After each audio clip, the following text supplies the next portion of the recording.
Hey guys, welcome back. Today we are going to be in my office. It's been a little rainy outside today, and speaking of rain, that's what we are going to talk about today. So there are a few different types of rain. So there might be a heavy thunderstorm rain, or there might be a light sprinkle soaking rain, and they can benefit us in different ways. A thunderstorm might be more harmful than it is beneficial, so it might make trees fall down, or it might cause flooding, so a bunch of water might come in and maybe run into your basement or sit in your yard and maybe kill the grass. But a soaking rain can be beneficial because, like, we need water to survive, so does the different plants and trees and animals outside. So a soaking rain can help make sure that grass or flowers or trees are getting the water that they need. Well, a thunderstorm could actually hurt them because it gives them too much rain. And if they get too much rain and it sits in water, then it could kill it. So there's different ways that rain can benefit us. And one of the ways that I think rain benefits us and makes us happy is when it's raining and the sun comes out, because when those two things happen together, something really special happens and we get to see beautiful rainbows. So rainbows occur when it's raining and the sunlight bounces through the water and it creates different colors to show up in the sky.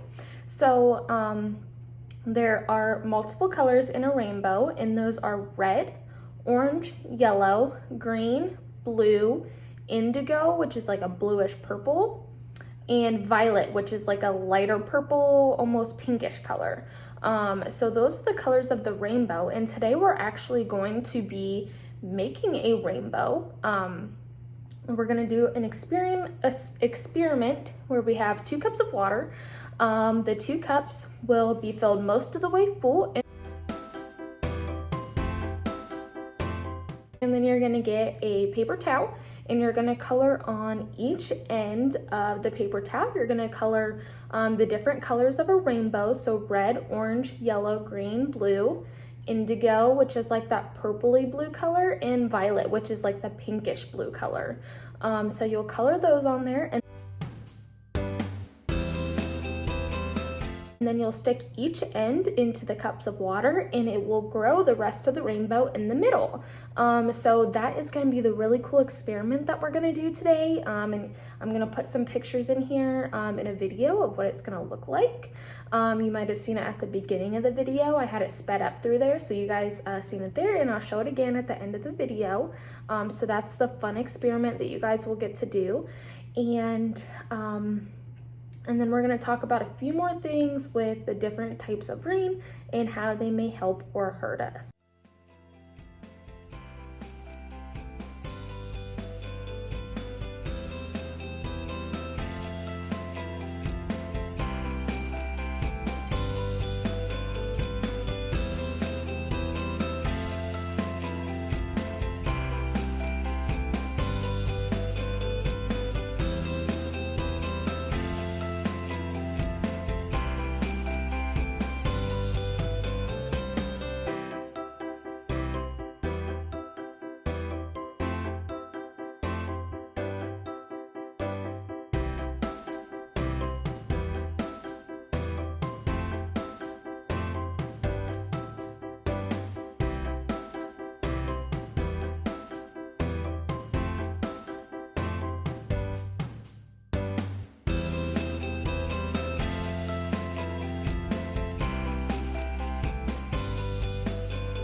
So now what are a few more benefits and disadvantages of a soaking rain versus a thunderstorm? So a soaking rain is going to reduce water runoff. So all the water that runs down off your roof during a rain, there's not going to be as much if it's a light soaking rain.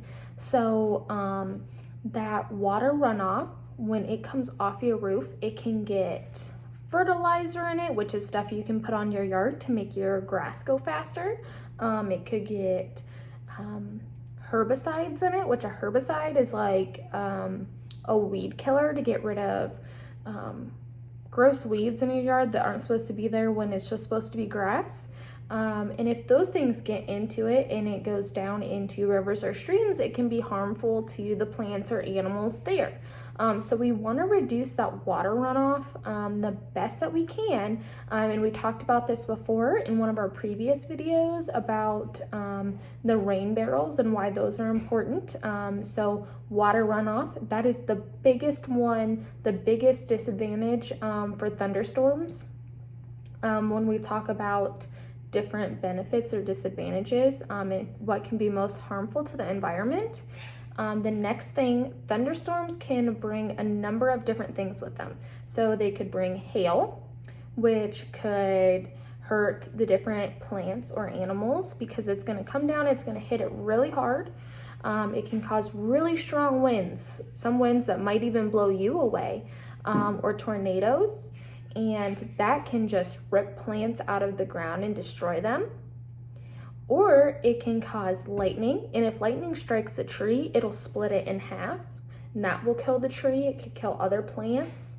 It could also make your power go out, which means that you might not have your fridge working, you might not have TV, you might not have your oven, you might not have warm water.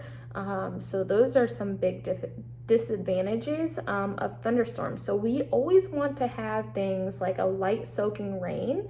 Rain is important. We don't want our ground to be dry. We want it to be moist, but we don't want it to be such a heavy rain that it's going to cause flooding or other damages.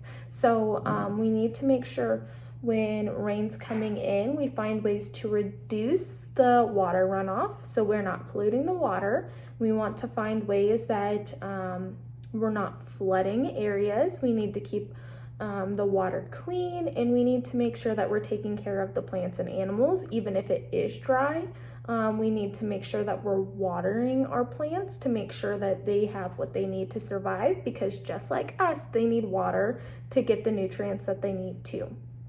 So make sure to turn in for our next video. This is going to be a really exciting one. We are getting raised bed gardens at all of our centers at your schools, and our next video is going to be about plant life cycles, and you're going to be able to plant your own plants in your raised bed garden. So that is going to be really exciting, and you guys are also going to be getting some tree seedlings for Arbor Day. So make sure to tune back in for our next episode where we'll talk about the plant life cycle and what they need to survive, what they don't need to survive, and how they grow. See ya!